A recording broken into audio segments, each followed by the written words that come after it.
Welcome in, fellow Potterheads. Tonight, beneath the starry ceiling of the Great Hall, we will be going over magical tales from the wizarding world to guide you gently into the realm of dreams.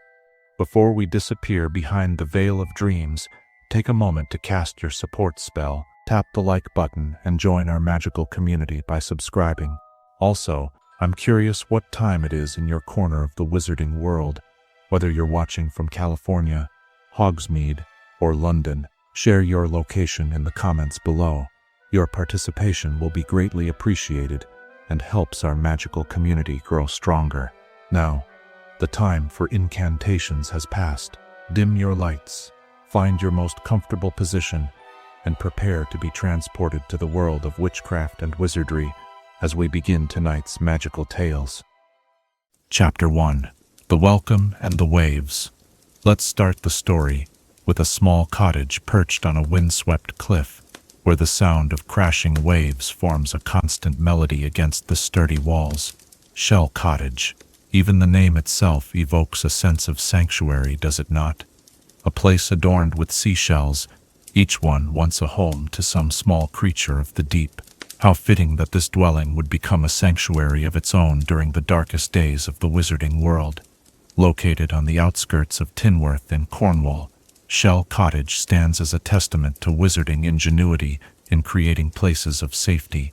The cottage itself is unassuming, a small structure with whitewashed walls embedded with shells that glimmer in the sunlight, catching the eye with their iridescent beauty while concealing something far more significant than mere decoration.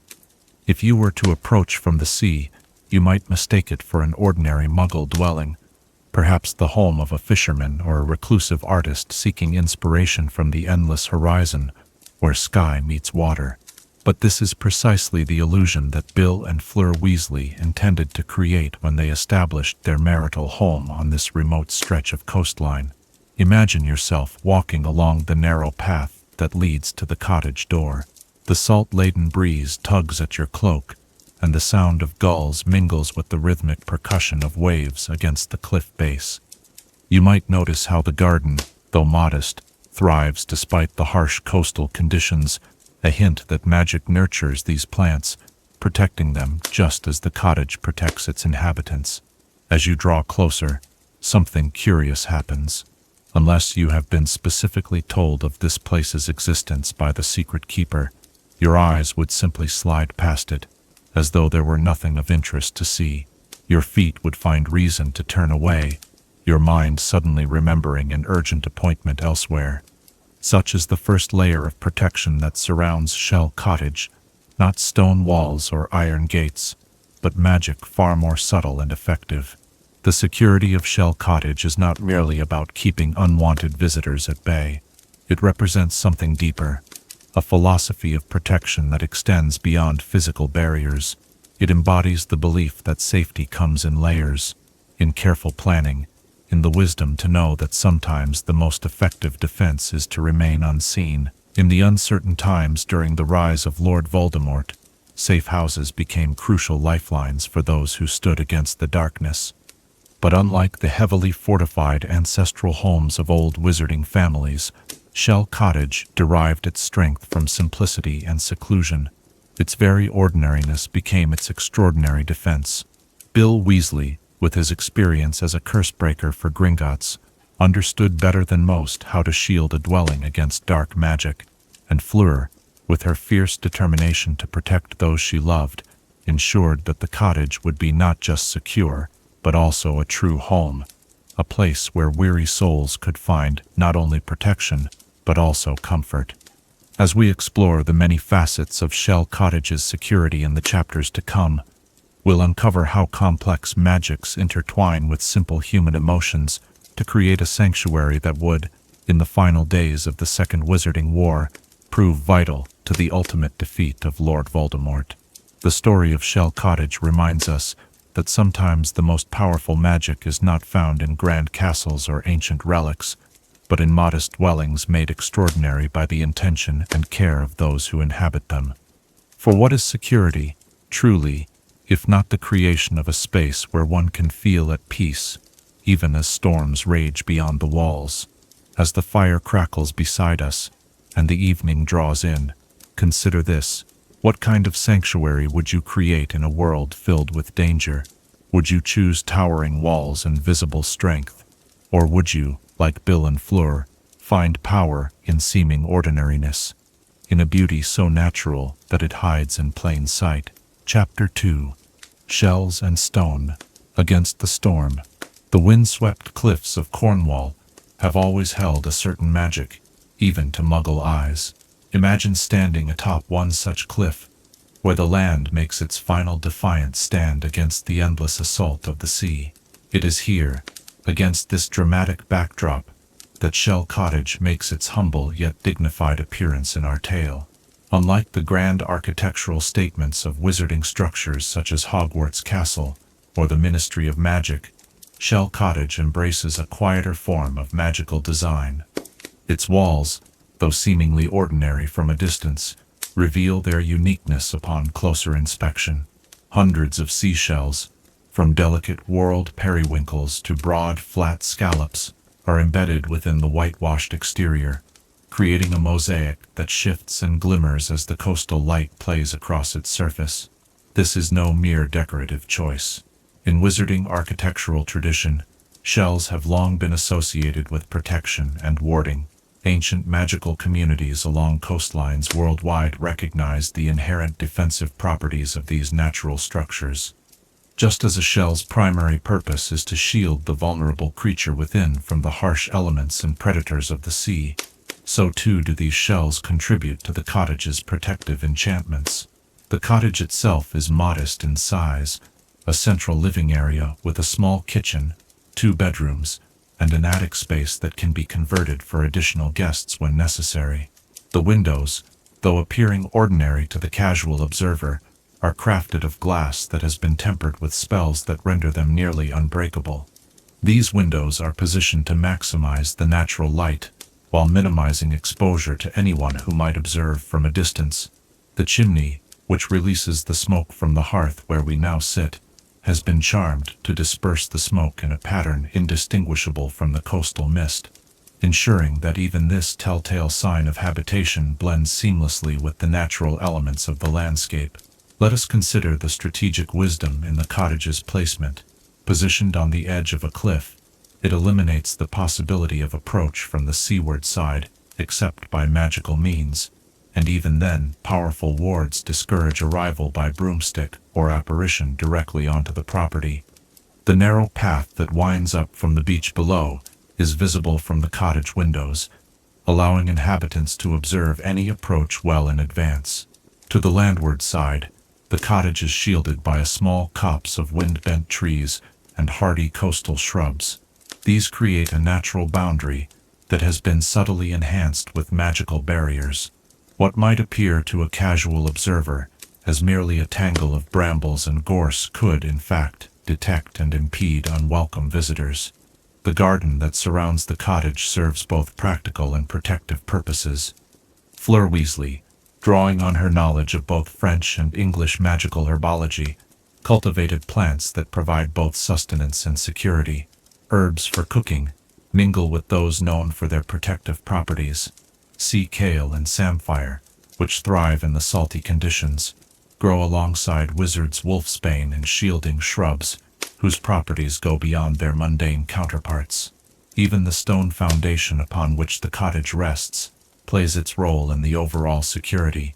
Cornish granite, known for its resistance to magical tampering, forms the base upon which all other protections are built. In wizarding construction, the materials themselves often contribute to the dwelling's magical properties. Shell Cottage exemplifies this principle perfectly. The interior of the cottage reflects the same thoughtful balance between comfort and security. The furniture, much of it handcrafted by Arthur Weasley, or inherited from the Weasley family, has been arranged to create spaces that feel both welcoming and defensible. Sightlines to doors and windows are always preserved, and there are no blind corners where an intruder might conceal themselves. As you walk through the rooms of Shell Cottage, you would notice how the light filters through the windows, casting patterns reminiscent of underwater caustics across the wooden floors. The sound of the sea provides a constant auditory backdrop, not just atmospheric, but practical as well. Any disruption to this natural rhythm would immediately alert the sensitive ears of those accustomed to its cadence. The spatial arrangement of Shell Cottage, while appearing natural and unplanned, reveals its true purpose under closer analysis. Every aspect of its design contributes to a layered approach to security: physical barriers enhanced by magical ones, natural defenses supplemented by wizarding ingenuity, visible beauty concealing invisible protections. In creating this haven, Bill and Fleur Weasley demonstrated a profound understanding of defensive magic that goes beyond the casting of shields or the erection of barriers. They understood that true security lies in harmony with one's environment, rather than in obvious fortification. The cottage does not impose itself upon the landscape as a fortress might. Instead, it seems to have grown organically from the cliffside itself, as natural and belonging as the shells after which it is named. As the evening deepens and the sound of waves grows more pronounced with the incoming tide, consider this: what secrets might be hidden in the very architecture around you, in the spaces where you feel most secure. Is true safety found in walls of stone and shell, or does it perhaps reside in something more elusive, the careful intention behind their placement? Chapter 3. The Cursebreaker and His Bride. The most powerful protection a dwelling can possess is not found in stone or spell, but in those who call it home. Shell Cottage draws much of its remarkable security from the extraordinary couple who established it as their sanctuary. Bill and Fleur Weasley, William Arthur Weasley, known fondly as Bill to family and friends, brought to Shell Cottage a wealth of experience few wizards could claim. As the eldest son of Arthur and Molly Weasley, Bill inherited not only his father's tall, lean frame, but also a keen intellect and unwavering sense of duty to those he loved. His academic prowess at Hogwarts, where he served as both prefect and head boy, laid the foundation for a career that would uniquely prepare him for the role of guardian during the darkest days of wizarding history. After his graduation from Hogwarts, Bill pursued a career with Gringotts Wizarding Bank as a cursebreaker. Picture, if you will, ancient tombs buried beneath Egyptian sands, chambers sealed for millennia by the most powerful protective enchantments devised by wizards of old. It was these formidable barriers that Bill was trained to detect, analyze, and carefully dismantle. For years he worked in the shadowy depths of pyramids and forgotten temples, developing an intimate understanding of protective magic that few could rival. Consider what this experience provided: not merely knowledge of ancient spells and wards, but an instinctive comprehension of how security systems function as a whole. Bill learned to see beyond individual enchantments to understand the intricate web of protections, how one spell reinforces another, how seemingly minor charms can be crucial links in a chain of security, how even the most powerful magical barriers have their vulnerabilities. This expertise became all the more valuable when Bill returned to Britain as the Second Wizarding War began to take shape.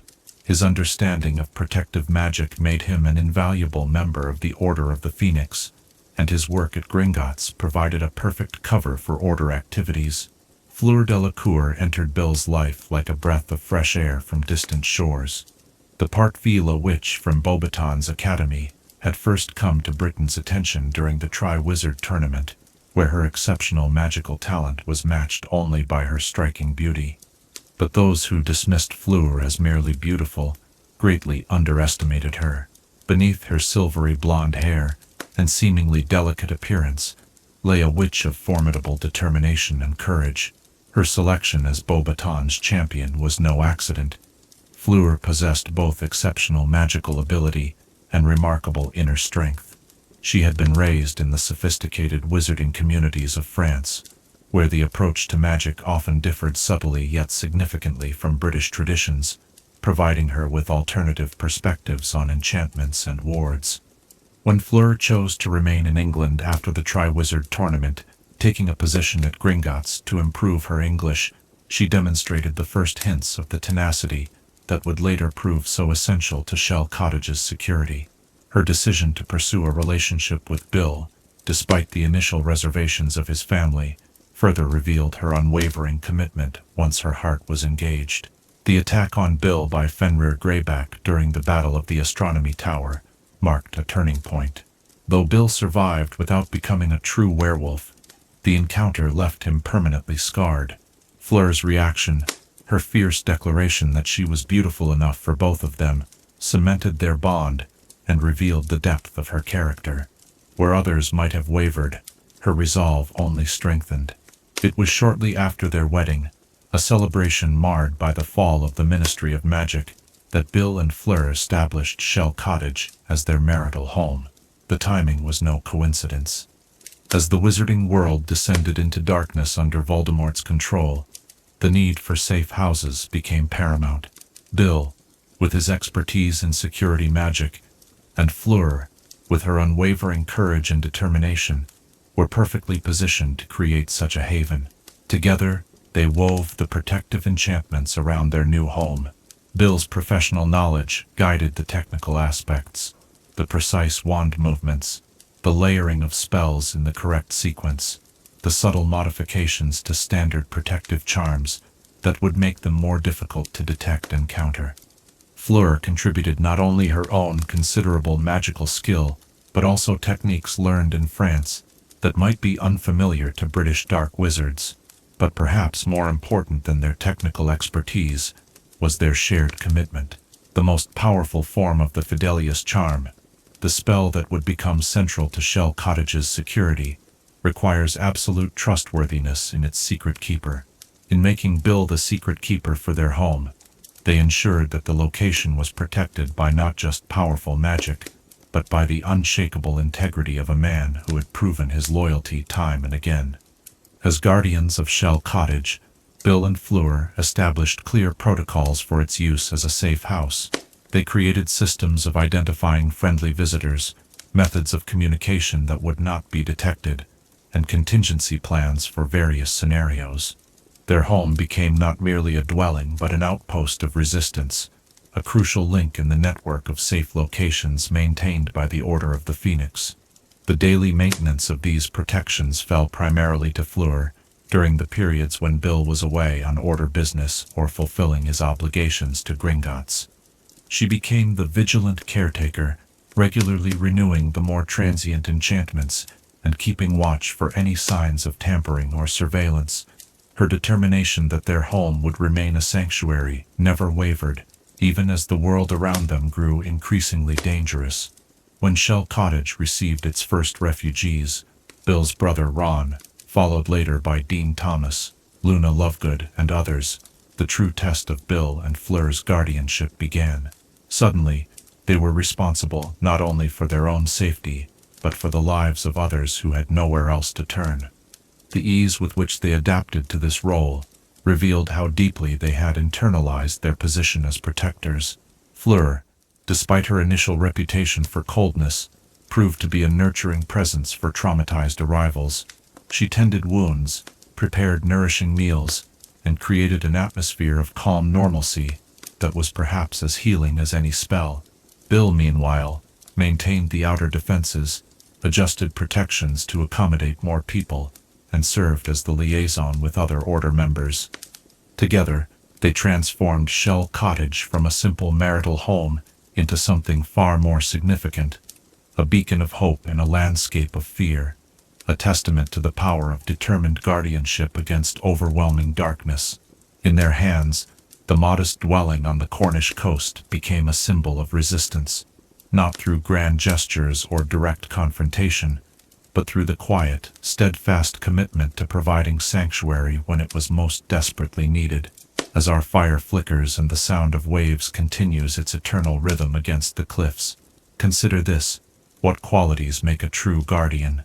Is it knowledge of powerful spells and enchantments, or is it perhaps something more fundamental, the unwavering commitment to stand between those you protect and whatever darkness threatens them? Chapter 4. The Secret Within the Soul. As the flames of our fire cast dancing shadows across the room, let us turn our attention to perhaps the most significant of Shell Cottage's many defenses, the Fidelius charm. This ancient and complex piece of magic represents the pinnacle of wizarding protective enchantments, a spell so profound that it conceals not merely the appearance of a location, but its very existence within the fabric of reality itself. The name Fidelius derives from the Latin word for faithful or loyal, and this etymology reveals the essence of the charm. At its core, the Fidelius charm is built upon the concept of absolute trust. It requires not merely magical skill, but a depth of human connection that transcends ordinary spellwork. When Bill Weasley cast the Fidelius charm upon Shell Cottage, he engaged in magic of the most profound nature. The process itself is shrouded in mystery, as few written accounts exist that detail the exact procedure. What we do know, however, paints a picture of extraordinary magical complexity. Imagine, if you will, the moment of the charm's casting. Bill would have stood within the boundaries of the property, his wand raised not in aggression but in solemn purpose. The incantation, known only to those who have studied the most esoteric branches of protective magic, would have flowed from his lips as he focused his intent upon the dwelling. Unlike most spells that produce immediate visible effects, the Fidelius charm manifests through a subtle shift in the magical atmosphere, a momentary sensation of displacement as the location is removed from ordinary perception. In that crucial moment, the secret of Shell Cottage's existence became encoded within Bill's soul. He became what wizarding scholars refer to as the secret keeper, the living vessel in whom the knowledge of the location resides. From that point forward, only Bill could willingly reveal the cottage's location to others. Even those who had known of its existence before the charm was cast would find that the knowledge had slipped from their minds like water through open fingers. Consider the profound responsibility this placed upon Bill. The safety of Shell Cottage, and later, the lives of those who sought refuge within its walls, depended entirely upon his discretion and trustworthiness. The charm creates a magical binding that is absolute. Even under duress or torture, the secret cannot be extracted against the secret keeper's will. Only voluntary disclosure reveals what the Fidelius charm has hidden. This aspect of the charm is what makes it uniquely powerful among protective enchantments. Where conventional wards and barriers can be broken through sufficient magical force, the Fidelius charm places its protection beyond the realm of direct magical attack. No spell exists that can counter or penetrate it. No magical detection can reveal what has been hidden. The operation of the Fidelius charm extends beyond mere concealment. Those who have not been told the secret by the secret keeper cannot perceive the hidden location, even if they stand directly before it. Their eyes would slide from neighboring property to neighboring property, their minds unable to register the gap where the cottage stands. Should they attempt to approach the area, they would suddenly remember urgent business elsewhere, their feet turning away of their own accord. Even those actively searching for someone known to be inside would find themselves unable to locate them. Lord Voldemort himself, with all his terrible power, could have stood upon the beach below Shell Cottage and perceived nothing but empty cliffside where the dwelling perched. When Bill needed to share the location with others, members of the Order of the Phoenix, family members who might need sanctuary, trusted allies in the fight against Voldemort, he would write the address on a piece of parchment. Shell Cottage lies on the outskirts of Tinworth, Cornwall. The recipient, upon reading these words, would suddenly become aware of the cottage's existence and be able to perceive and enter it. This method of sharing the secret carries its own inherent security. The physical note can be destroyed after reading, leaving no trace. Furthermore, those who learn the secret cannot pass it on to others. Only the secret keeper possesses that ability. This creates a closed system of trust, with Bill at its center, carefully controlling who gained access to the sanctuary he and Fleur had created. There are, however, limitations to even this most powerful of protective enchantments. The Fidelius charm does not prevent those who know the secret from being followed to the hidden location. This is why additional protective enchantments remained necessary to guard against the possibility that an enemy might trace the steps of someone who had legitimate access. The history of the Fidelius charm's use during wizarding conflicts reveals both its strengths and its vulnerabilities. The tragic betrayal of James and Lily Potter by their secret keeper, Peter Pettigrew, stands as a stark reminder that the charm's effectiveness depends entirely upon the character of the person chosen as its anchor. In selecting himself as secret keeper rather than delegating this responsibility to another, Bill demonstrated both wisdom and courage. Shell Cottage's implementation of the Fidelius charm differed in several important ways from previous known applications. Unlike Grimold Place, where the charm was applied to an existing family home with multiple inhabitants already aware of its location, Shell Cottage became protected almost from the moment it became the Weasleys' residence.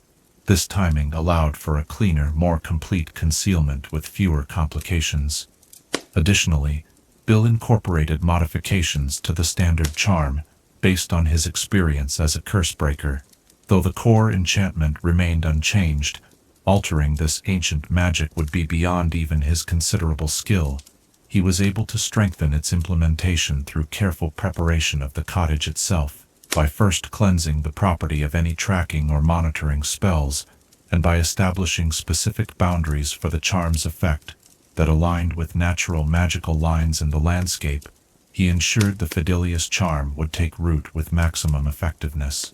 The practical application of such powerful magic exacts a toll on both caster and dwelling. For days after establishing the Fidelius charm, Bill would have experienced magical exhaustion, a deep fatigue that no ordinary rest could immediately dispel. The cottage itself would have needed time to settle into its new state of magical concealment, with minor fluctuations in its other enchantments as they adjusted to the overarching protection now in place. As the war progressed, and more people were entrusted with Shell Cottage's location, Bill maintained a mental registry of all who possessed the knowledge. This constant awareness represented another unseen aspect of his guardianship, the perpetual vigilance required of a secret keeper during times of conflict. The true measure of the Fidelius charm's success at Shell Cottage can be found in a simple fact. Despite its use as a safe house for high-priority targets, sought by Voldemort himself, the cottage was never discovered, never attacked, never compromised. In the dangerous game of hidden movement that characterized the Second Wizarding War, Shell Cottage remained an unassailable sanctuary, a place where the hunted could briefly rest before returning to the fight. As the night deepens around us, and the sound of waves provides a rhythmic counterpoint to our discussion, reflect upon this question. In a world where trust is increasingly rare, what secret would you consider precious enough to protect with such profound magic, and in whose soul would you feel safe entrusting it? Chapter 5. Layers of Magical Defense. The gentle crackle of our fire reminds us that even the most powerful single protection rarely stands alone. Just as a castle relies not only on its walls, but also on moats, portcullises, and vigilant guards, Shell Cottage's security extended far beyond the formidable Fidelius charm. Let us explore the tapestry of additional enchantments that Bill and Fleur Weasley wove around their coastal sanctuary.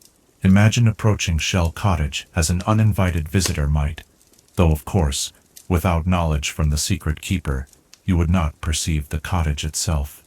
Still, Bill and Fleur understood that the Fidelius charm, while powerful, was not impenetrable.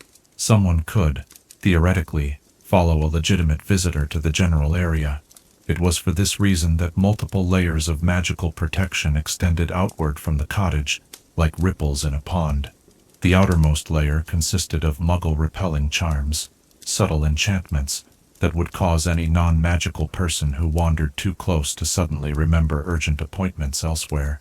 These charms operated with remarkable subtlety, never causing alarm or suspicion, merely a gentle redirection of attention and purpose. A Muggle hiker might find themselves inexplicably drawn to a different path with a better view, or a fisherman might decide that the next cove offered more promising waters. Such charms have a long history in wizarding defensive magic, having been used to protect locations from Hogwarts itself to the Quidditch World Cup grounds. At Shell Cottage, Bill modified the standard charm to be particularly sensitive to intent, less forceful with innocent wanderers, more insistent with those who showed unusual persistence. This nuanced approach minimized the magical signature that might be detected by dark wizards searching for signs of protective enchantments.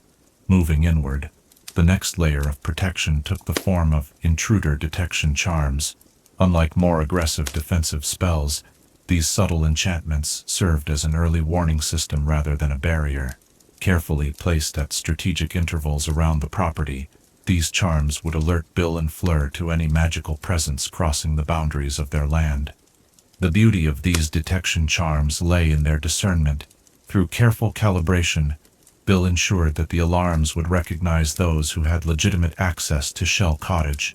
The charms were attuned to the magical signatures of Order members and trusted allies, allowing them to approach without triggering warnings.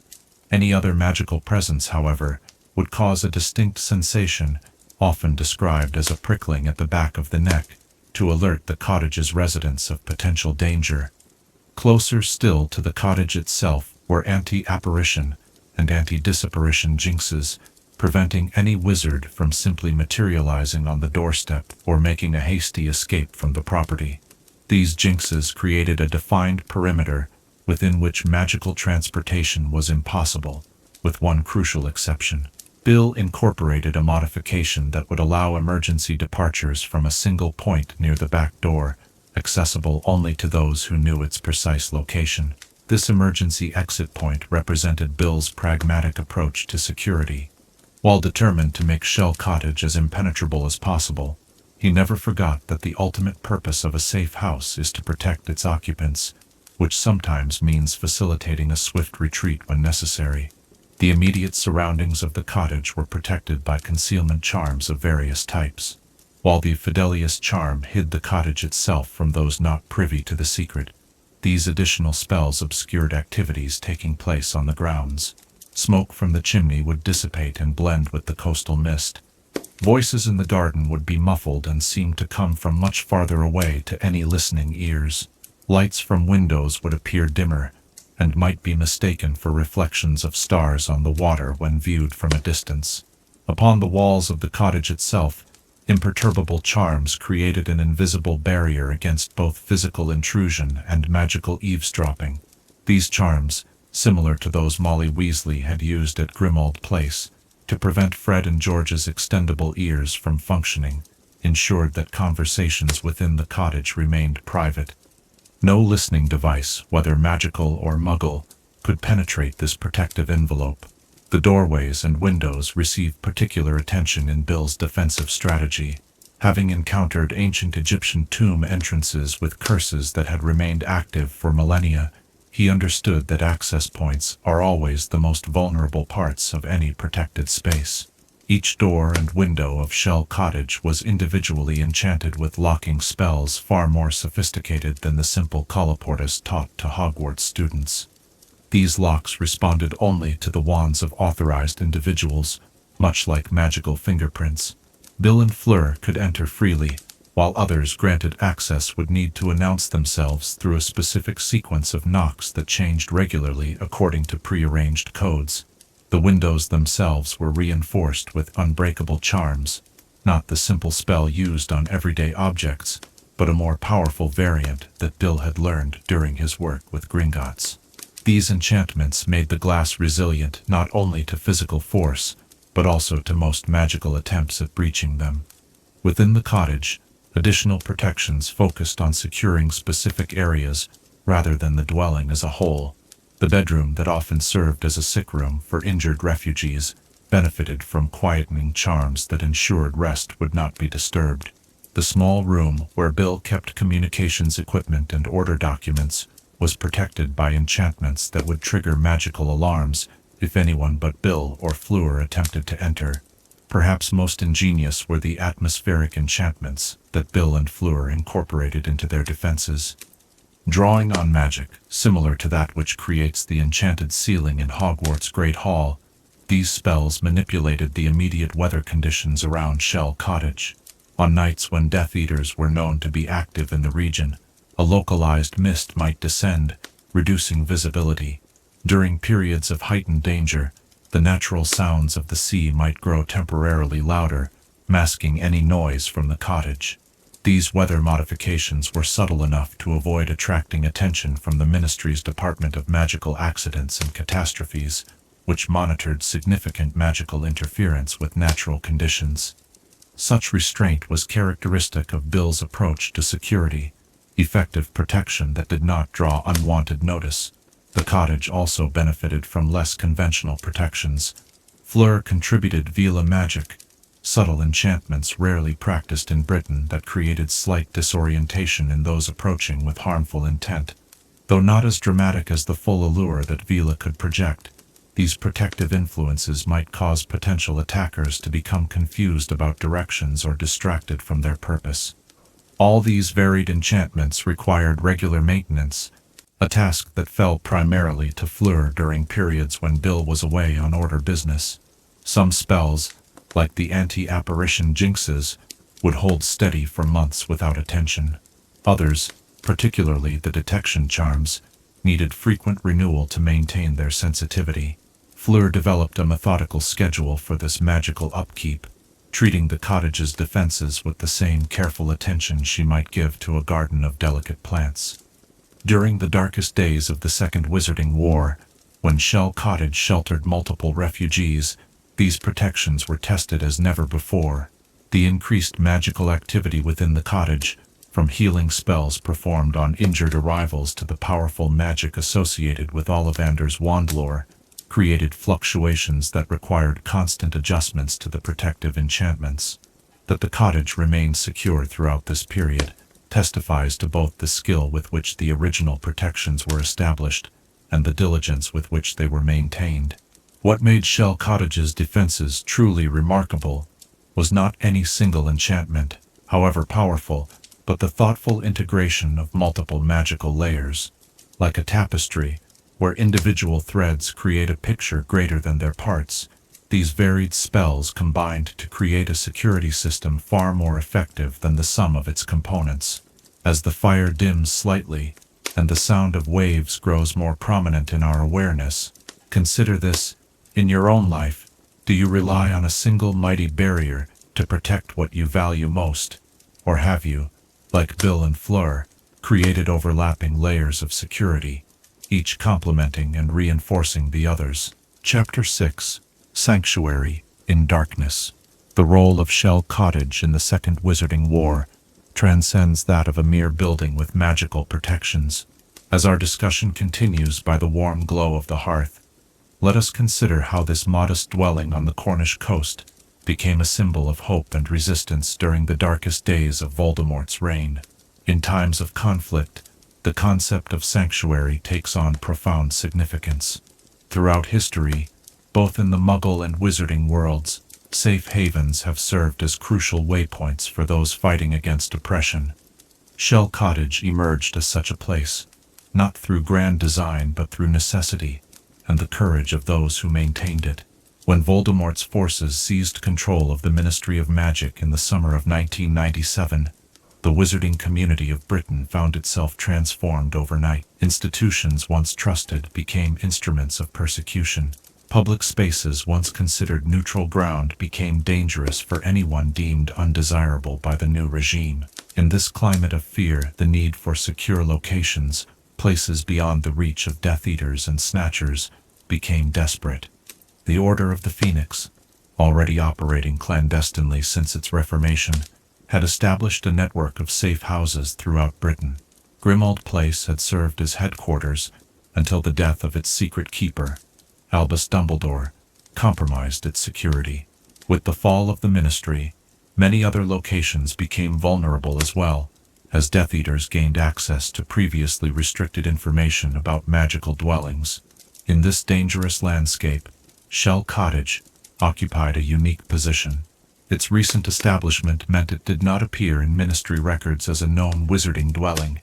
Its remote location, far from established wizarding communities, made it unlikely to attract random searches, and most significantly, its protection under the Fidelius charm with Bill as secret keeper ensured that its existence remained known only to those the Weasleys explicitly trusted.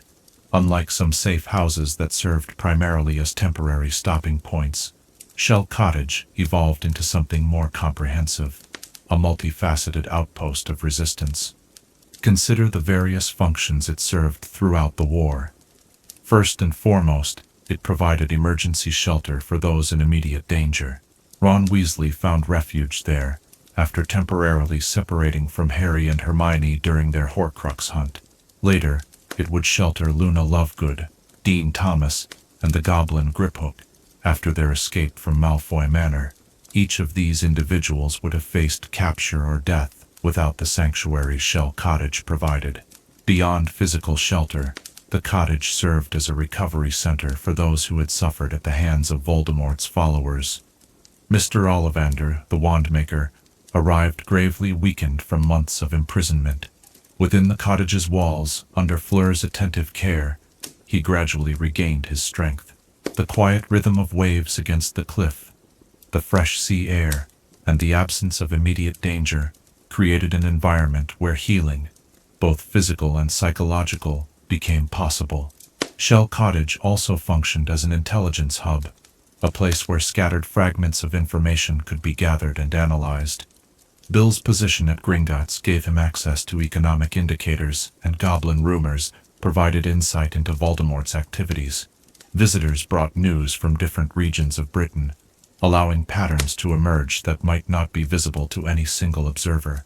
Through the enchanted wireless set, tuned to Potterwatch, residents kept abreast of developments too dangerous to report in compromised publications like the Daily Prophet. Perhaps most crucially, Shell Cottage became a planning center, a place where resistance strategies could be formulated in relative security. It was within these walls that Harry, Ron, and Hermione, together with Griphook, developed their audacious plan to break into Gringotts' Wizarding Bank. The cottage provided not just physical space for these deliberations, but also the psychological safety necessary for creative thinking in crisis situations. Compare Shell Cottage to other safe locations that emerged during the conflict, and Muriel's home, while secure, lacked the strategic location and specialized protections that Bill had implemented. The Room of Requirement at Hogwarts eventually served as a remarkable sanctuary for Dumbledore's army, but remained vulnerable due to its location within a compromised institution. The Tonks residents, though initially safe, became a target after their daughter Nymphadora's marriage to Remus Lupin marked them as blood traitors. What distinguished Shell Cottage was the balance it maintained between security and functionality. Some safe houses were so isolated, or so heavily protected, that communication with the outside world became impossible, rendering them effectively prisons rather than resistance outposts. Others sacrificed security for accessibility, ultimately making them vulnerable to discovery. Shell Cottage, through Bill and Fleur's careful management, threaded this needle successfully, remaining both secure and connected to the broader resistance movement. The psychological impact of Shell Cottage on those who found refuge there cannot be overstated. For individuals who had spent weeks or months in constant vigilance, the knowledge that they could sleep without fear, if only temporarily, provided essential respite. Luna Lovegood, characteristically perceptive, despite her ordeal at Malfoy Manor, remarked on the peacefulness of the cottage, not merely the absence of immediate danger, but a positive quality of tranquility that permeated the dwelling. This atmosphere stemmed partly from the natural setting, the rhythmic sound of waves, the clean salt air, the open horizon visible from the cliffside, but it also reflected the intentional efforts of Bill and Fleur to create not merely a secure location but a home. The small touches, fresh flowers on the table, the aroma of Fleur's cooking, the comfortable if modest furnishings, created an environment that nourished the spirit as well as sheltered the body. For those fighting a war that often seemed hopeless, such moments of normalcy served as powerful reminders of what they were fighting to preserve. In this way, Shell Cottage embodied the resistance, not just through its function as a strategic location, but through its very nature as a home maintained with dignity and care, despite the surrounding darkness. The management of Shell Cottage as a safe house presented unique challenges. Each new arrival increased the risk of detection, as more individuals knowing its location meant more potential points of vulnerability. Bill and Fleur established clear protocols for those staying under their roof, restricted areas within the property, designated times for outdoor movement, emergency procedures in case of threatened security. Resources, too, required careful management. The cottage had not been provisioned for multiple occupants when the war began. Fleur demonstrated remarkable ingenuity in stretching supplies, supplementing stored food with fresh fish from the sea and edible plants from the garden. Magic eased some logistical challenges, but others required purely practical solutions, rearranging sleeping spaces, establishing schedules for shared facilities, maintaining cleanliness with limited resources. Communication with the outside world presented perhaps the greatest challenge. Information was vital to resistance efforts, yet each contact with individuals outside the cottage created potential security breaches. Bill established rotating schedules for checking in with other order members, never using the same method twice in succession, and always including verification questions to confirm identities before sharing sensitive information. As the war progressed and Voldemort's control tightened, Shell Cottage's role as a nexus of resistance grew increasingly vital. When other safe houses were compromised or their keepers captured, the cottage sometimes served as the only secure meeting point for coordinating activities across different regions. The fact that it remained undiscovered throughout the conflict testifies to the effectiveness of its protections and the discretion of those who knew its location. In the final phase of the war, as events accelerated toward the Battle of Hogwarts, Shell Cottage served one last crucial function, as the launching point for the mission that would ultimately lead to Voldemort's downfall. It was from this modest dwelling that Harry, Ron, and Hermione departed for their break-in at Gringotts, carrying with them not just a strategic plan, but the renewed strength that comes from having experienced, however briefly, the safety and normality that they were fighting to restore. As our fire burns low and the sound of waves continues its eternal rhythm against the cliffs, consider this. What defines a true sanctuary in times of darkness? Is it merely walls and protective spells, or is it something more profound? The creation of a space where hope remains possible, even when the outside world offers little reason for optimism. Chapter 7. The Elf Who Changed Everything. The evening has deepened now, and as our fire casts longer shadows across the room, let us turn to perhaps the most poignant chapter in Shell Cottage's history. The arrival of a house elf named Dobby, and the profound impact his final moments had on this sanctuary by the sea. Until a certain night in the spring of 1998, Shell Cottage had functioned admirably as a safe house. But its role in the war against Voldemort had been relatively quiet. A place of respite rather than dramatic action. This changed forever on the night when the stillness of the cottage was shattered by the sudden appearance of multiple figures on the beach below, accompanied by the distinctive crack of apparition. Imagine the scene that Bill and Fleur witnessed as they rushed from the cottage, wands drawn, alert to the breach of their protective perimeter. The salty air carried sounds of distress up the cliff path, and the moon illuminated a tableau of figures gathered on the sand, among them Harry Potter, Ron Weasley, Hermione Granger, Luna Lovegood, Dean Thomas, and the Goblin Griphook. But it was the smallest figure that drew their immediate attention. Dobby the house elf, lying motionless in Harry's arms, a silver knife protruding from his chest. The chaos of that arrival represented the first true test of Shell Cottage's emergency protocols. Without hesitation, Bill and Fleur mobilized, securing the perimeter, establishing who had arrived, assessing injuries, and creating immediate shelter for the wounded. Their prompt response demonstrated how thoroughly they had prepared for such contingencies, even while hoping they would never arise. Dobby's presence at this pivotal moment was no accident. The house elf had once served the Malfoy family before being freed by Harry Potter's cunning intervention in 1993. In the years that followed, Dobby's devotion to Harry never wavered, leading him to make the ultimate sacrifice at Malfoy Manor when Harry and his friends faced capture and certain death at the hands of Bellatrix Lestrange. With extraordinary courage, Dobby had appeared in the cellar of Malfoy Manor, where several prisoners were held. using the unique magic that house elves possess. Magic not bound by the same limitations as wizard spells, he was able to bypass the manor's anti-apparition jinxes. His declaration, spoken with the quiet dignity that characterized his growth since freedom, remains one of the most powerful moments in the war.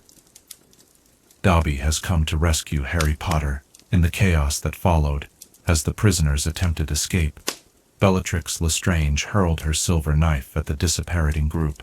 The blade found Dobby just as he completed the complex magic that transported them all to the only place he knew would offer safety, Shell Cottage.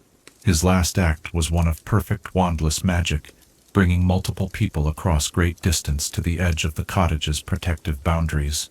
The arrival of this group marked a significant escalation in Shell Cottage's role in the resistance. No longer merely a safe house among many, it suddenly became the focal point of the most important movement against Voldemort. Harry Potter, the person Voldemort sought above all others, was now within its walls. So too were prisoners who had escaped Death Eater captivity, each carrying valuable intelligence about enemy operations. From a security perspective, this dramatic arrival created immediate challenges. The protective enchantments, designed primarily to prevent discovery, now needed to function under heightened scrutiny. Voldemort's fury at the escape of his prisoners, particularly Harry Potter, would have triggered an intensified search. Bill immediately strengthened the cottage's defensive spells, adding additional layers of protection while Fleur attended to the wounded. Yet amid this tactical response to a crisis, something equally significant occurred on the windswept garden overlooking the sea. Harry Potter dug a grave. Without magic, he used a spade to break the earth and create a final resting place for Dobby. This simple, physical act of mourning, so different from the complex magical defenses surrounding the cottage, added another dimension to Shell Cottage's significance. The grave itself was marked with a simple stone upon which Harry inscribed, "Here lies Dobby, a free elf." No elaborate monument, no grand epitaph, just a recognition of the identity that Dobby had claimed for himself against all the traditions of his kind. In its simplicity, the marker represented a profound statement about the very values the war was being fought to protect: freedom, dignity, and the right of each being to determine their own path. This grave transformed the physical landscape of Shell Cottage. What had been merely a garden became hallowed ground, a memorial to sacrifice. The protective enchantments of the cottage were extended to encompass this spot, ensuring that Dobby would rest undisturbed regardless of the conflict's outcome. Bill and Fleur understood instinctively that this modest grave had become sacred to Harry, and thus essential to protect. The presence of Dobby's final resting place altered the emotional atmosphere of Shell Cottage as well. For those recovering within its walls, the grave provided a tangible reminder of what was at stake in their struggle. Luna Lovegood, with her characteristic perception, placed fresh flowers there daily, an act of gentle defiance against the culture of fear Voldemort had created. From a strategic perspective, Dobby's sacrifice and the subsequent events at the cottage represented a turning point in the war. The information provided by the escaped prisoners, particularly Ollivander's knowledge of wand lore and Griphook's insights into Gringotts' security, proved crucial to Harry's ultimate mission. These conversations, which could only take place in a secure location like Shell Cottage, directly enabled the break-in at Gringotts that would lead to the destruction of another Horcrux. The days following Dobby's burial saw Shell Cottage transformed from a quiet safe house to an active command center for the Resistance. The small dwelling strained to accommodate its many guests, with makeshift sleeping arrangements and carefully managed resources. Bill and Fleur rose magnificently to this challenge, maintaining both physical security and a sense of normalcy that allowed for recovery and planning. During this period, the cottage's security systems operated at their highest capacity. Bill implemented rotating watch schedules, with at least one person always alert for signs of intrusion. The boundaries of the Fidelius charm were tested as they never had been before, with daily movement in and out of its protection, as supplies were gathered and reconnaissance conducted. Dobby's grave became, in its way, another form of protection for the cottage. Harry's connection to this place, cemented by the presence of his friend's final resting place, led him to take extraordinary precautions in his own movements. Where he might otherwise have taken risks, the knowledge that discovery could lead to the desecration of Dobby's grave made him exercise additional caution, a subtle but significant enhancement to operational security. For the house elf himself, there was a profound irony in his final resting place. Throughout his life, Dobby had served in grand wizarding homes like Malfoy Manor, always invisible, his presence meant to be unseen and unremarked. In death, he lay beneath the open sky on a windswept cliff, honored and remembered. His grave, though simple, stood as a more truthful monument than many ornate tombs of so-called greater wizards. In the years that followed the war's end, Dobby's grave became a place of pilgrimage for those who understood its significance. Though protected by enchantments that discouraged casual visitors, those who had known the house elf or understood his sacrifice could find their way to pay respects. Shell Cottage thus acquired a significance beyond its wartime role, becoming a site of memory, a place where the contributions of the often overlooked could be properly honored.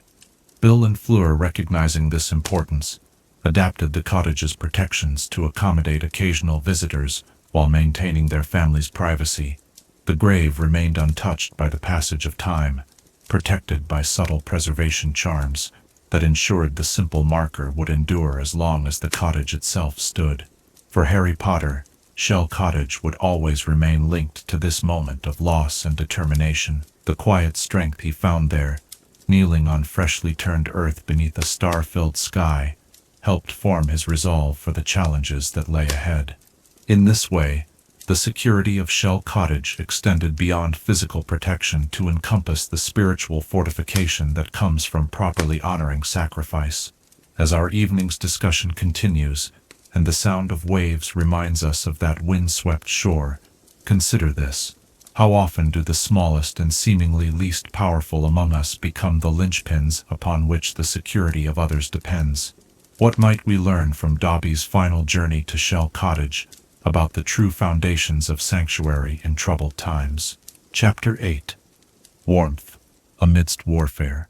As our fire settles into a steady glow and the night deepens around us, let us turn our attention to an aspect of Shell Cottage's security that might, at first glance, seem entirely separate from protective enchantments and defensive strategies: the art of hospitality practiced within its walls. For in times of conflict, the nourishment of body and spirit becomes not merely a comfort but a necessity, a different kind of protection against the wearing effects of prolonged danger. Fleur Delacour Weasley, whose elegant presence had once seemed at odds with the rustic charm of the Weasley family, revealed depths of character and capability that transformed Shell Cottage from a mere safe house into a true sanctuary. Though her silver blonde hair and striking features remained, the former Triwizard champion had evolved far beyond the somewhat haughty schoolgirl who had first arrived at Hogwarts years before. In the management of daily life at Shell Cottage, Fleur demonstrated skills as valuable in their way as Bill's expertise in protective enchantments. Consider the challenge she faced. A small dwelling designed for two suddenly required to accommodate multiple guests, some injured, all traumatized, without compromising security or depleting limited resources. Her response to this challenge revealed both practical ingenuity and profound empathy. The cottage's kitchen became the heart of Fleur's domain. Here, working with rationed supplies and whatever could be safely gathered from the surrounding area, she prepared meals that provided more than mere sustenance. French culinary techniques transformed simple ingredients into dishes that offered comfort and normalcy amid extraordinary circumstances. The aroma of freshly baked bread, a small miracle of flour, water, and patience, would waft through the cottage each morning, creating a moment of sensory pleasure for those whose recent experiences had been dominated by fear and pain. Meal preparation involved more than cooking skill. It required careful inventory management and creative substitution. When conventional supplies ran low, Fleur incorporated edible coastal plants and fresh seafood that Bill could gather without venturing beyond the cottage's protective boundaries. Preservation charms, applied with precision, extended the life of perishable items without compromising their nutritional value or flavor, a delicate magical balance that reflected Fleur's Beauxbatons training. The dining table itself became a place of healing conversation. Fleur intuitively understood that breaking bread together creates connections that transcend circumstance. She insisted on maintaining certain civilized rituals, proper table settings, served courses rather than utilitarian portions, moments of shared appreciation for the food, not out of fussy formality, but from a deep understanding of how such routines anchor people during chaotic times. Sleeping arrangements presented particular challenges in the small cottage. The main bedroom was surrendered to those most injured or weakened, with Ollivander occupying it for much of his recovery. Other spaces were divided with conjured screens and transformed from their daytime functions to accommodate nighttime rest. Fleur's attention to detail showed in the small comforts she provided: a vase of wildflowers beside a makeshift bed, a softening charm applied to an improvised pillow, a soothing draught left beside those troubled by nightmares. The practical matter of cleanliness took on heightened importance in these close quarters. Magical cleaning methods were employed sparingly, as their energy signatures might be detected by searching dark wizards. Instead, Fleur established routines that involved all able-bodied residents in maintaining the cottage's hygiene, a system that not only preserved the dwelling's habitability, but gave purposeful activity to those who might otherwise dwell too much on anxious thoughts. Laundry became a particular art form under Fleur's direction. Clothing from desperate escapes needed not just cleaning but often repair.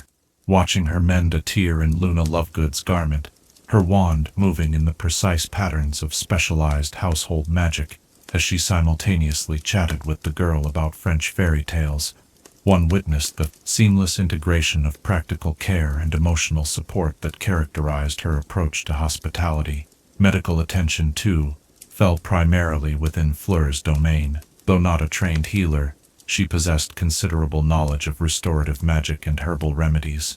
The cottage maintained a modest but carefully curated supply of healing potions, their contents enhanced by fresh ingredients from the garden when possible.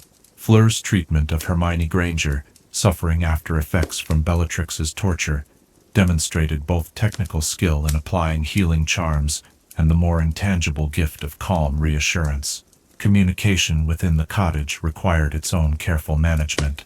Information needed to flow freely among residents without creating security risks or overwhelming those still processing trauma. Fleur established natural gathering times, primarily around meals, when updates could be shared and plans discussed. At other times, she created quieter spaces where individual conversations could occur, recognizing that different personalities required different approaches to processing difficult experiences. Most remarkable, perhaps, was Fleur's ability to match her hospitality to the specific needs of each person sheltering at Shell Cottage. For Ollivander, weakened by months of imprisonment, she provided carefully calibrated nourishment and periods of undisturbed rest. For Luna, whose resilience took the form of persistent wonder at the world, she pointed out the magical properties of shells collected from the beach. For Dean Thomas, disoriented by months on the run, she offered practical tasks that helped him re-establish a sense of agency and purpose. The goblin Griphook presented perhaps her greatest challenge. Historically strained relations between goblins and wizards made him suspicious of any kindness, interpreting it as potential manipulation. Fleur's approach, direct, respectful, and entirely free of condescension, gradually established a workable rapport, if not true trust. She accommodated his dietary preferences without comment and respected his desire for privacy, while ensuring his injuries received necessary treatment. When Harry, Ron, and Hermione began their intense planning sessions with Griphook, Fleur ensured they had both physical space for these sensitive conversations and the mental clarity necessary for complex decision-making. Meals were timed to provide energy when concentration flagged, and sleeping arrangements adjusted to allow for late-night discussions without disturbing others in the cottage. Throughout this period of intense activity, Fleur maintained an outward calm that belied the constant vigilance she shared with Bill. Between cooking and healing and organizing daily life, she regularly renewed the protective enchantments that fell within her responsibility. Her wand was never beyond reach, and her awareness of the cottage's surroundings never dimmed, despite the domestic focus of her activities. The emotional atmosphere Fleur cultivated within Shell Cottage served as a different kind of security, a protection against the despair that Voldemort's regime used as effectively as any curse. By maintaining dignity in small daily rituals, by treating each person as worthy of individual care rather than merely bodies to be sheltered, she created a space where hope remained possible. This psychological fortification proved as essential to the resistance effort as any shield charm. Bill and Fleur's partnership in managing Shell Cottage demonstrated a profound balance. While Bill focused primarily on external threats and physical protections, Fleur maintained the internal environment that made those protections meaningful.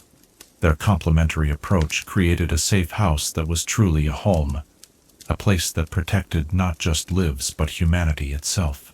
This aspect of Shell Cottage's security, the careful maintenance of domestic tranquility amid warfare, offers lessons that extend beyond wizarding conflicts. In any crisis, the preservation of normalcy, the insistence on treating each person with dignity, the attention to nourishment of body and spirit, these become acts of resistance against forces that would reduce human beings to mere survival.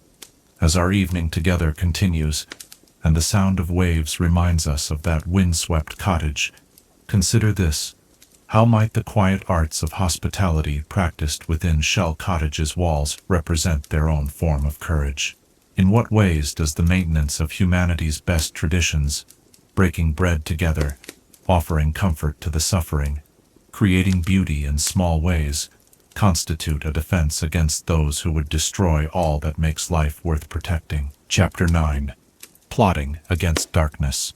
As our fire casts dancing shadows across the walls and the night grows deeper, let us turn our attention to perhaps the most consequential aspect of Shell Cottage's role in the Second Wizarding War, its function as the staging ground for what would prove to be a pivotal phase in the quest to defeat Lord Voldemort. For within these humble walls, protected by layers of enchantment and warmed by Fleur's hospitality, plans were formed that would lead directly to the Dark Lord's ultimate downfall.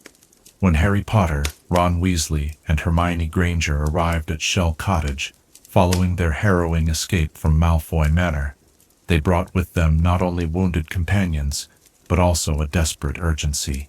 Their months-long hunt for Horcruxes, those objects in which Voldemort had concealed fragments of his soul, had yielded limited success.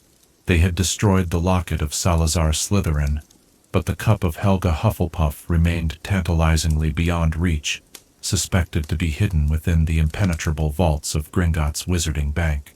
The cottage's small sitting room, with its comfortable chairs arranged before the hearth where we now sit, became the unlikely war room for one of the most audacious plans in wizarding history.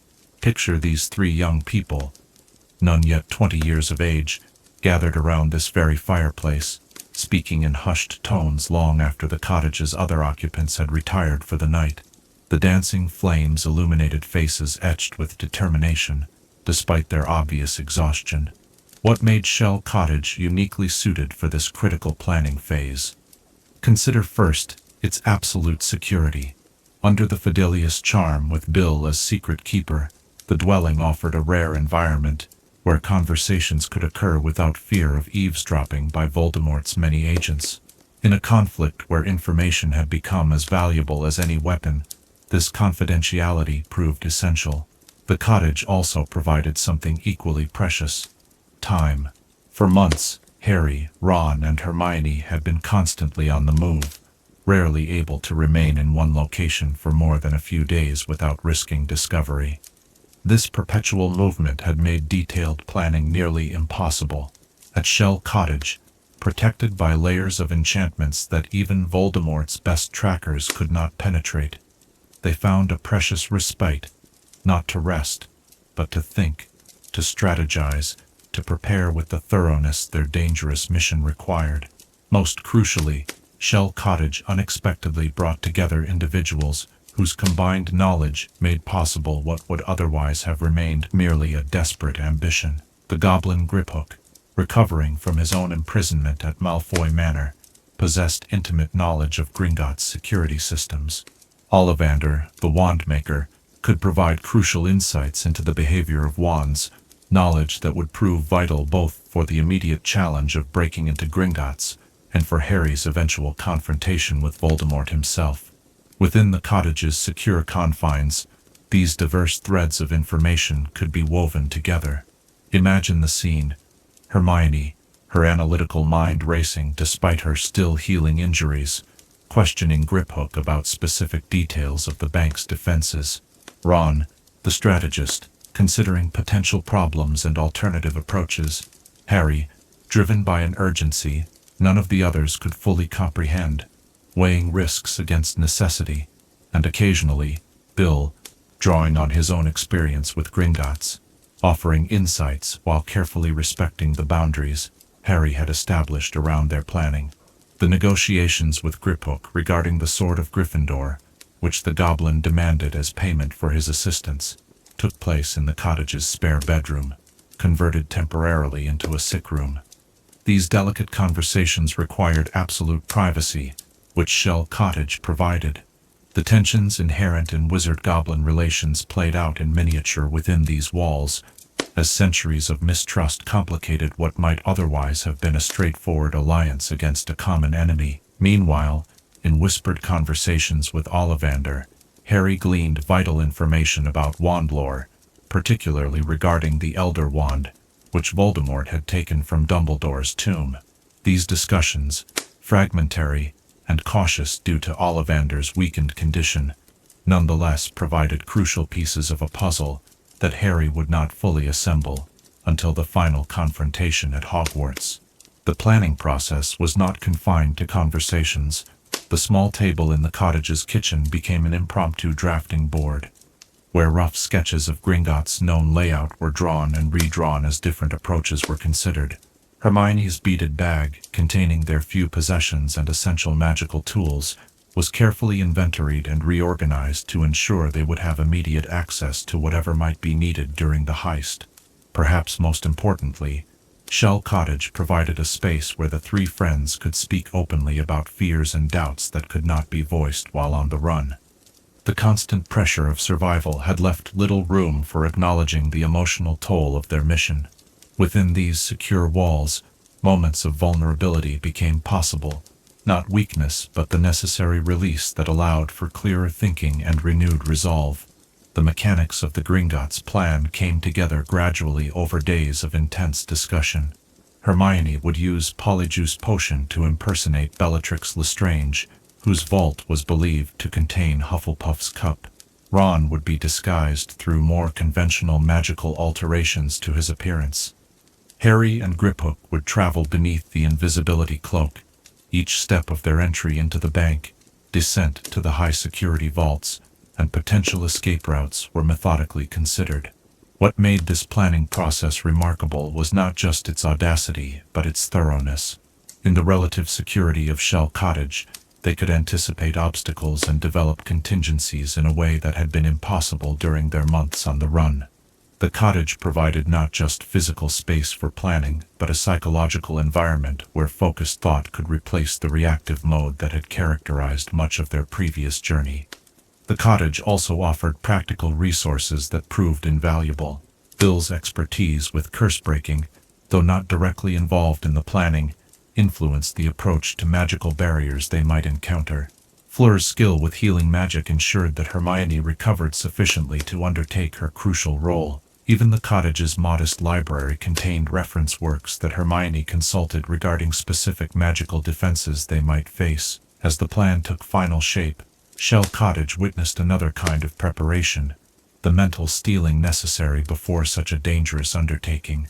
Long walks along the cliff edge, where the constant sound of waves provided a soothing backdrop to troubled thoughts, helped clear minds clouded by anxiety. Moments of normalcy, shared meals, quiet conversations by the fire, even occasional laughter, restored something of the humanity that prolonged danger had threatened to erode. The morning of their departure dawned clear and cool, the kind of spring day when the sea reflects the sky in perfect blue tranquility. The contrast between this peaceful scene and the desperate venture about to unfold could hardly have been more stark. Final preparations were made in the cottage's main room. Hermione's transformation into Bellatrix, Ron's disguise carefully applied, Harry and Griphook arranging themselves beneath the invisibility cloak. Bill and Fleur, though aware that something significant was planned, asked no questions as they bid farewell to their guests. This restraint represented another aspect of Shell Cottage's perfect function as a resistance outpost, the understanding that some information was safer unknown, even among the most trusted allies. The cottage had provided what was needed: security, space, time for planning. What happened next would unfold beyond its protective boundaries. As Harry, Ron, Hermione, and Griphook departed from Shell Cottage that morning, using the designated apparition point beyond the garden where Dobby lay buried, they carried with them more than a plan to retrieve a Horcrux. They carried the renewed strength that comes from having experienced, however briefly, the security that reminds one what is being fought for. The cottage had served its purpose not just as a physical sanctuary, but as an emotional and strategic foundation for what would prove to be a turning point in the war. In the extraordinary events that followed, the successful infiltration of Gringotts, the unexpected discovery and release of a captive dragon, the dramatic escape that would become legendary in wizarding history, we can trace the influence of those quiet planning sessions within Shell Cottage's walls. The thoroughness, the creativity, the consideration of alternatives, all bore the mark of strategies developed in an environment where thought could replace impulse and preparation could substitute for desperate improvisation. As our fire dims slightly and the sound of waves grows more pronounced, consider this. How often might the most consequential moments in history be traced, not to dramatic confrontations, but to quiet conversations in secure places, where clarity of thought and unity of purpose can take root and flourish. Chapter 10. The Sea, as Guardian. As our evening conversation continues, let us turn our attention to an aspect of Shell Cottage's security that is both more subtle and more ancient than any spell cast by wizards: the protective power of the sea itself. For in choosing this windswept coastal location, Bill and Fleur Weasley connected their sanctuary to primal magical forces that have been respected by wizard kind since our earliest history. The rhythmic sound of waves that forms the constant backdrop to life at Shell Cottage represents more than mere atmospheric pleasure. In wizarding tradition, the boundary between land and sea has long been recognized as a place of unique magical properties. Ancient texts speak of the shoreline as the meeting of realms, a liminal space where different forms of magic intersect and interact in ways not possible in purely terrestrial environments. The cliffs upon which Shell Cottage stands create a natural defensive barrier that no magical engineering could improve upon. From the seaward side, the dwelling is approachable only by those with considerable magical skill, and even then, detection charms woven into the very surf would alert the cottage's residents to any approach from the water. Bill, drawing on Egyptian protective magic that often utilized natural boundaries, enhanced rather than replaced these inherent defenses. The salt-laden air that surrounds the cottage carries its own protective properties. In magical theory, salt has long been recognized for its purifying and warding qualities. Many dark enchantments dissipate when confronted with natural sea salt, a principle Bill would have encountered repeatedly in his work as a curse breaker. The constant mist from breaking waves created a subtle barrier that confused tracking spells and diluted magical signatures that might otherwise have been detected. Consider, too, the creatures dwelling in the waters below the cliff.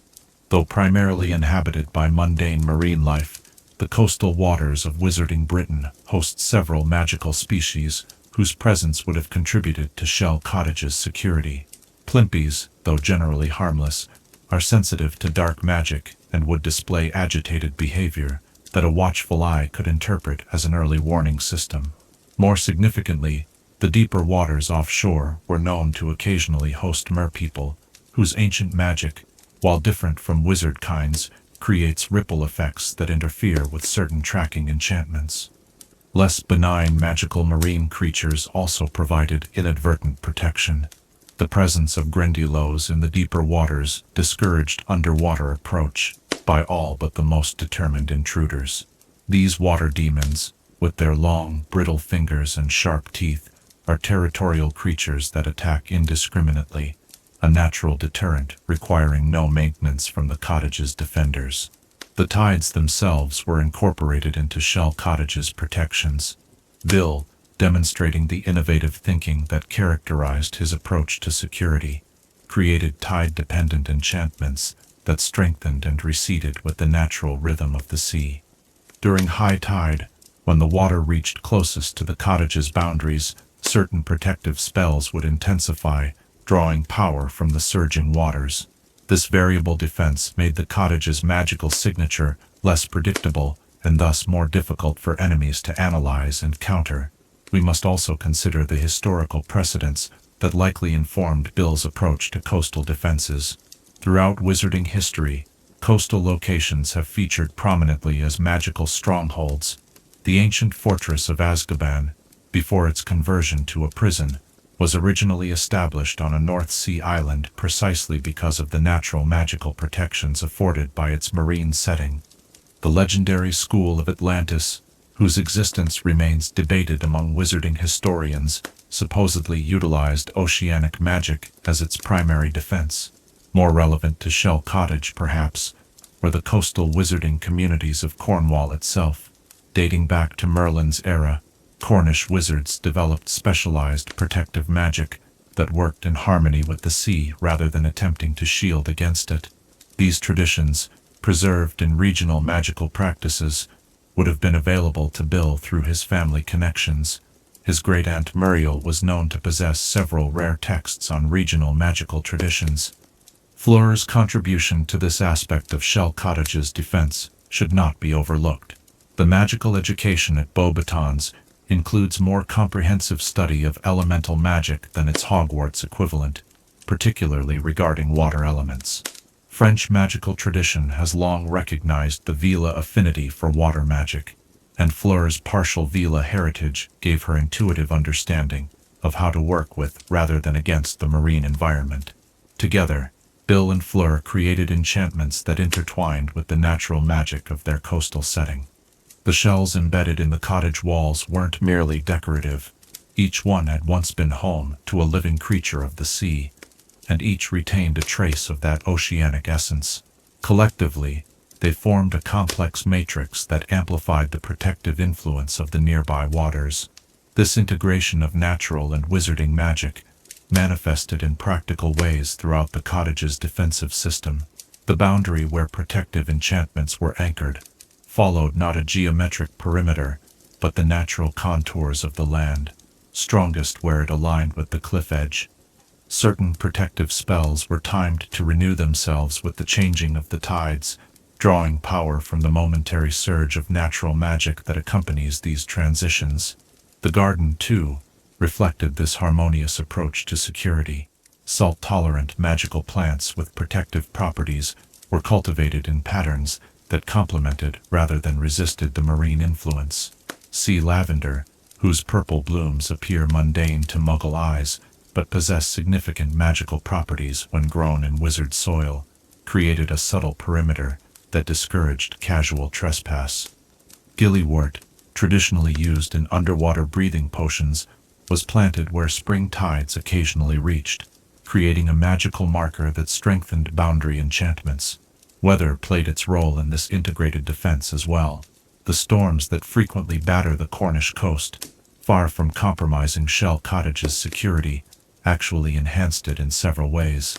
Lightning, a natural phenomenon charged with magical potential, occasionally struck near the property, reinforcing the boundary enchantments in a manner similar to the way certain protective spells require periodic recharging. The disruptive magical field generated by such strikes would temporarily disorient any dark detection magic directed at the area. Even the fog that often shrouds this coastal region served a protective function.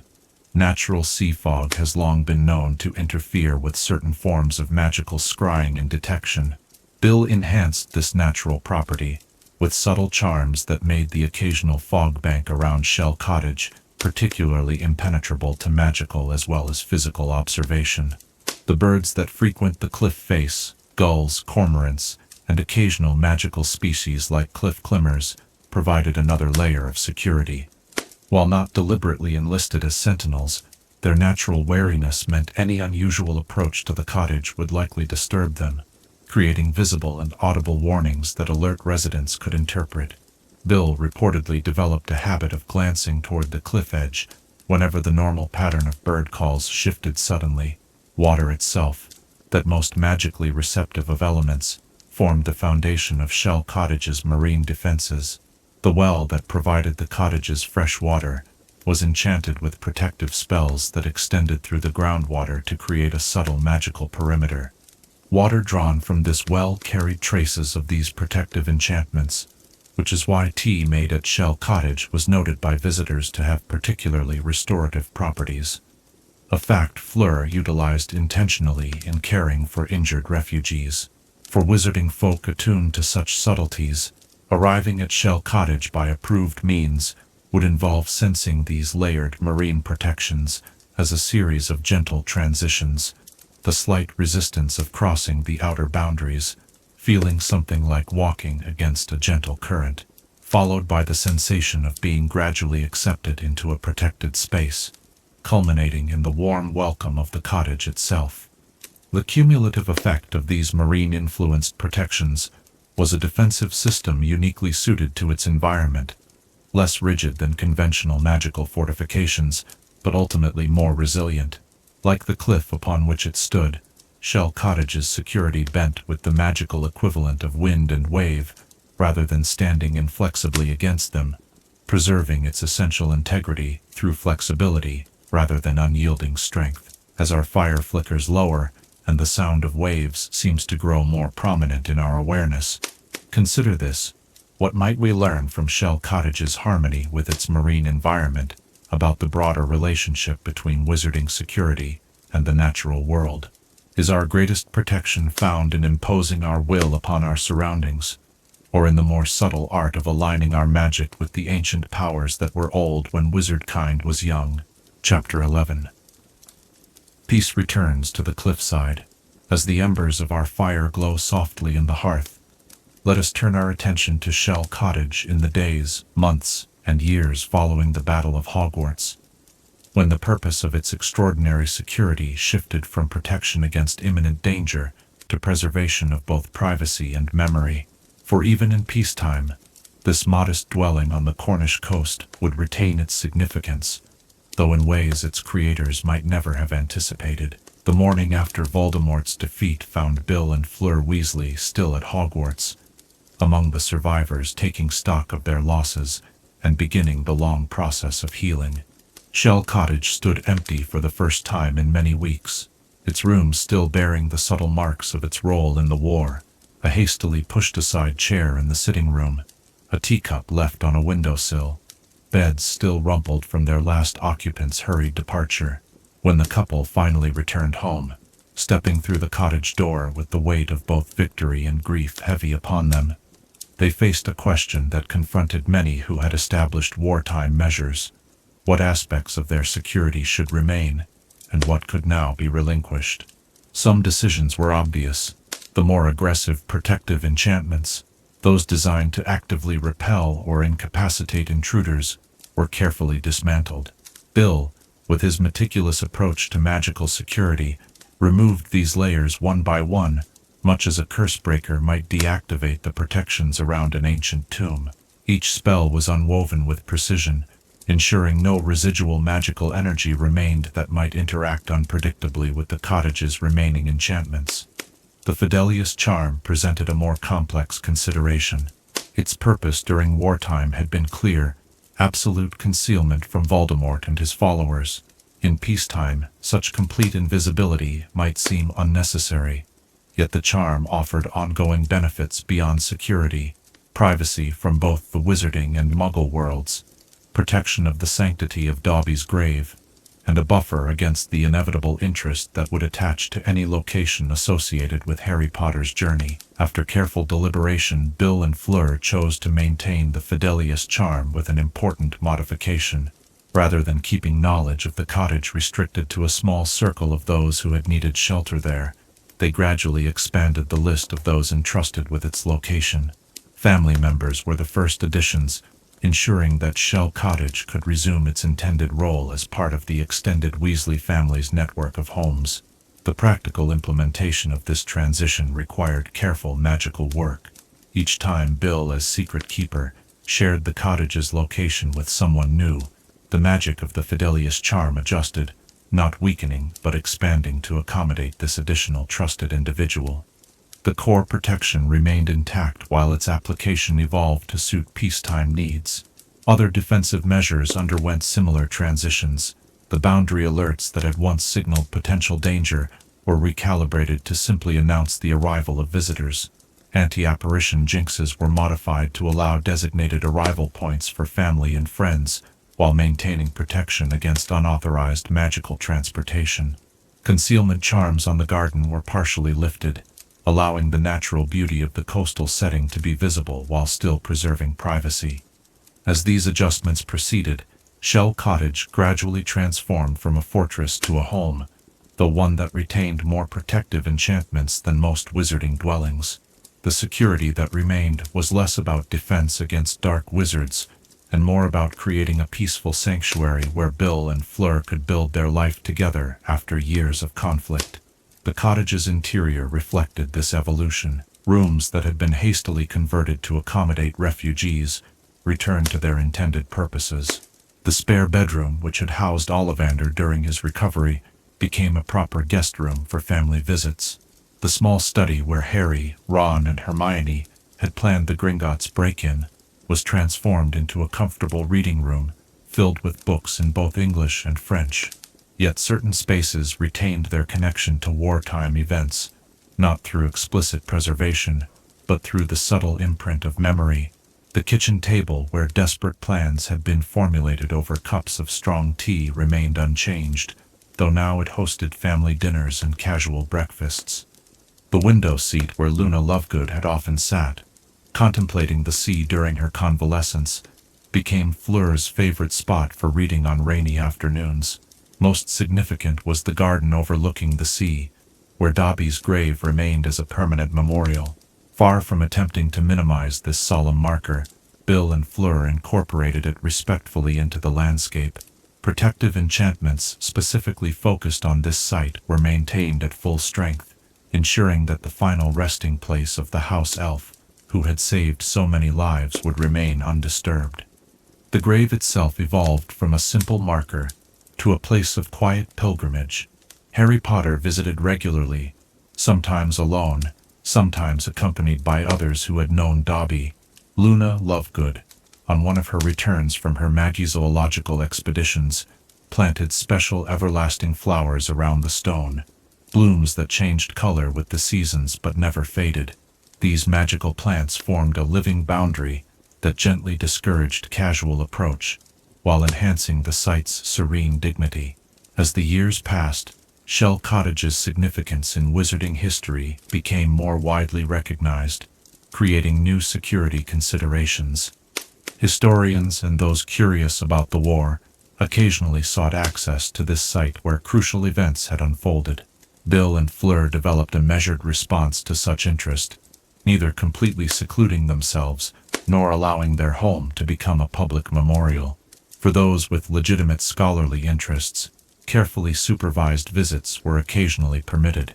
Hermione Granger, in her capacity at the Ministry of Magic, established a formal process for recording significant historical sites of the Second Wizarding War, without compromising the privacy of those who lived there.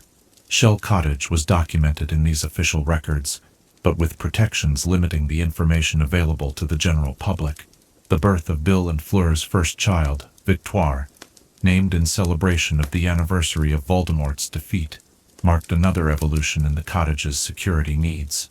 Parenthood brought new protective instincts, and subtle additions were made to the cottage's enchantments, less about defending against dark magic, and more about creating a safe environment for a curious child. Boundary charms were established to prevent a toddler from wandering too near the cliff edge, while maintaining the freedom to explore the garden and beach under supervision. As the Weasley Delacour family grew with the arrivals of Dominique and Louis, the cottage expanded modestly to accommodate them. These additions were incorporated seamlessly into the existing structure, each new section carefully integrated into the protective enchantments that surrounded the original building. The shells that had adorned the exterior walls from the beginning were matched in these expansions, maintaining both the aesthetic continuity and the magical properties they contributed. Visitors to Shell Cottage in these post-war years often remarked on the peculiar quality of tranquility that seemed to permeate the property. This was not merely the natural peace of a seaside setting, but something deeper, a sense of security so fundamental that it required no conscious recognition. The layers of protection, though reduced from their wartime intensity, had matured into something more subtle yet perhaps more profound, a space where peace was not just the absence of conflict but a positive quality in itself. This transformation reflected broader changes in wizarding society. Many of the defensive measures developed during the war had evolved into more constructive applications. Techniques once used to conceal safe houses were adapted to protect sensitive ecological areas where magical creatures bred. Communication methods developed for resistance fighters found new purpose in emergency response networks. The wizarding community, like Shell Cottage itself, had not abandoned security, but had redefined its purpose. For Bill and Fleur, the post-war evolution of their home represented a personal journey as well. As Gringotts employees, both maintained professional involvement with security magic, Bill in his continued work with curse-breaking, Fleur in her role managing international relations for the bank. The expertise that had once been directed towards survival now focused on protecting wizarding heritage and facilitating safe magical commerce across borders. In their private life, the couple occasionally hosted gatherings of former Order of the Phoenix members, not to strategize against dark wizards, but to maintain the bonds forged in difficult times. On these occasions, Shell Cottage's remaining protective enchantments served a new purpose, creating a space where veterans of the war could speak freely about experiences that those who had not shared them might struggle to understand. As decades passed, and the events of the Second Wizarding War receded from current affairs into history, Shell Cottage acquired a unique status in wizarding heritage. Unlike more public sites like the Hogwarts Memorial or the Reformed Ministry of Magic, it remained primarily a private home, yet one whose significance was acknowledged and respected by the wider community. This balance between historical importance and ongoing life perhaps represents Shell Cottage's most remarkable achievement. The security that had once protected it from Voldemort's forces evolved to shield something equally precious: the ordinary happiness of a family home, built on ground that had witnessed extraordinary courage and sacrifice. As our evening together draws toward its close and the sound of waves continues its eternal rhythm against the cliffs, consider this. How does a place of sanctuary transition from protecting against immediate danger to preserving what makes life worth the protection? What can we learn from Shell Cottage's evolution about the nature of security in times of peace? Chapter 12. Wisdom from the windswept shore. As our time together draws to a close, and the fire burns low in the grate, let us reflect on the broader lessons that might be drawn from our exploration of Shell Cottage's remarkable security. For, in studying this modest dwelling on the Cornish coast, its protections, its purpose, and its place in wizarding history, we discover insights that extend far beyond the specific enchantments that guarded its walls. The first and perhaps most fundamental lesson lies in the balance Shell Cottage achieved between strength and subtlety. Unlike imposing magical fortresses such as Hogwarts Castle or the Enchanted Ministry of Magic, the cottage relied not on obvious power, but on understated protection. its security derived not from being impenetrable, for no place truly is, but from being unremarkable to those who meant it harm. In this approach, we find a principle that applies beyond magical defense. Sometimes the most effective protection comes not from visible strength, but from thoughtful inconspicuousness. This principle manifested in Bill Weasley's decision to make the cottage his and Fleur's home well before it became a sanctuary for others. By establishing it as an ordinary dwelling rather than creating it specifically as a safe house, he ensured it would not attract the attention that might come to a place obviously designed for concealment. The most effective security, Shell Cottage teaches us, often lies in measures that blend seamlessly with their surroundings, rather than standing apart from them. Consider, too, the layered approach that characterized the cottage's protections. No single enchantment, however powerful, formed the sole basis of its security. Even the formidable Fidelius charm was supplemented by multiple additional measures, each addressing different potential vulnerabilities.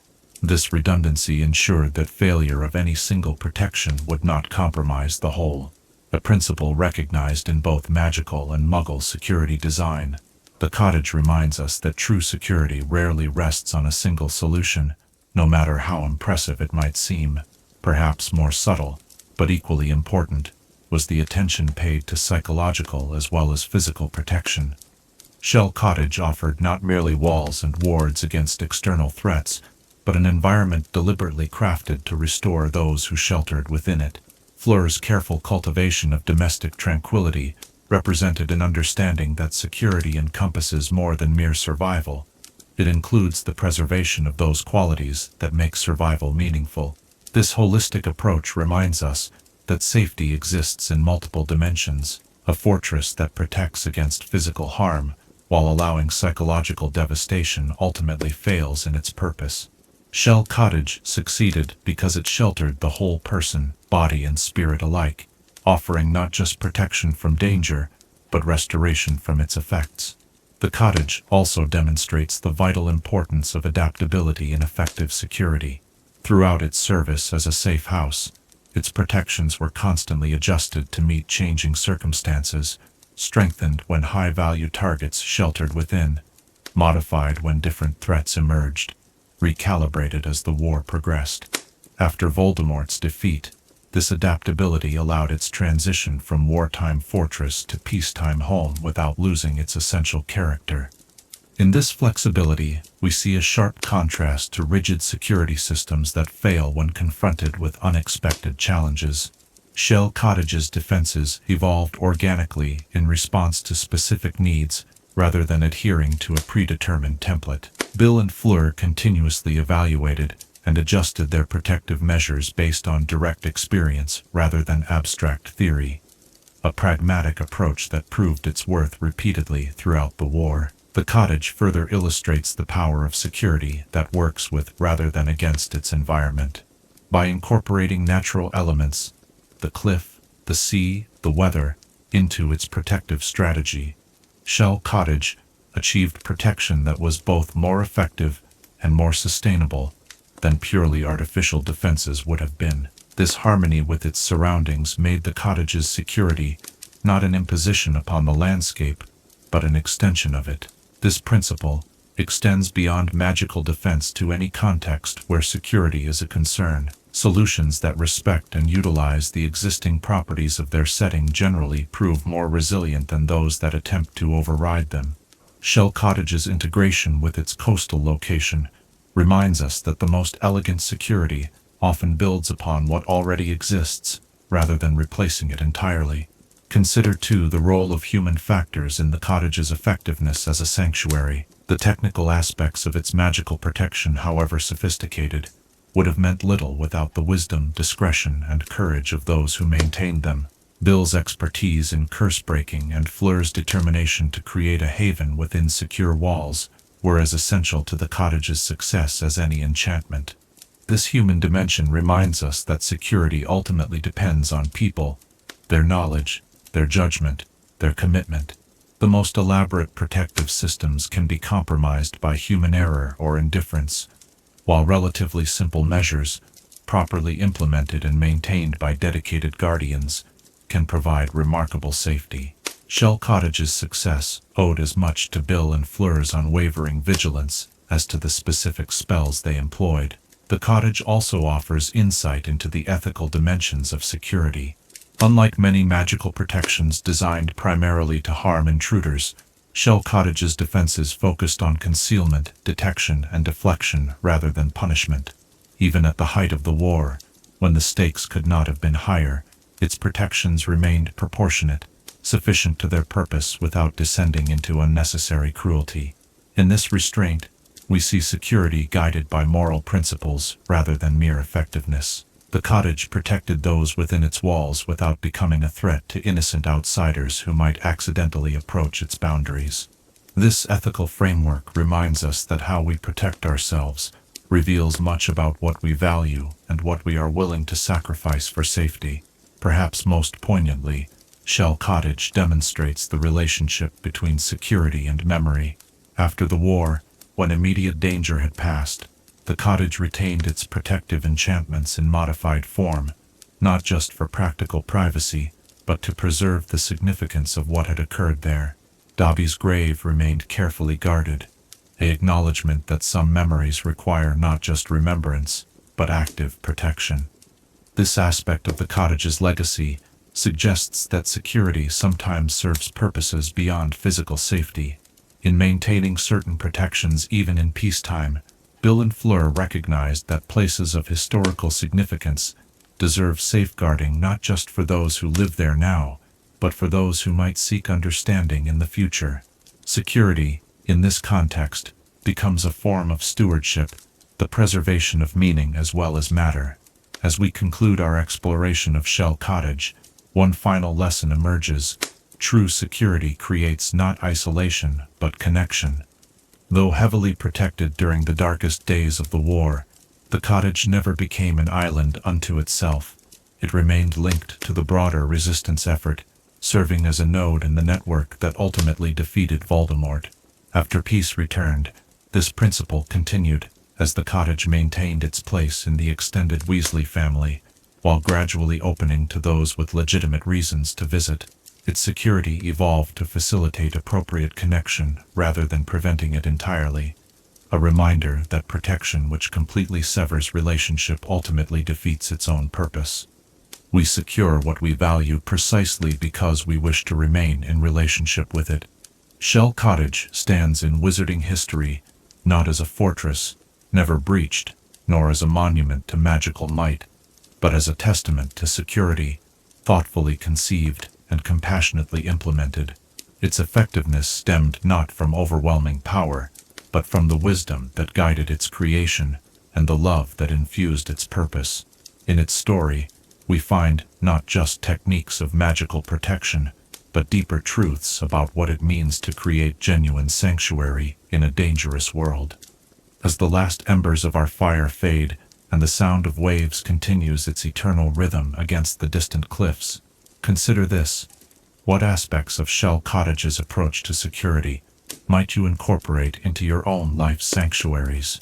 Not the specific enchantments, perhaps, but the principles that guided them, the balance of strength and subtlety, the layering of protections, the harmony with environment, the ethical framework, the preservation of memory, and the maintenance of connection, even amidst necessary boundaries. For in answering this question, we each begin to create our own version of what Shell Cottage represented. Not just a place of safety, but a space where what we most value can be both protected and allowed to flourish.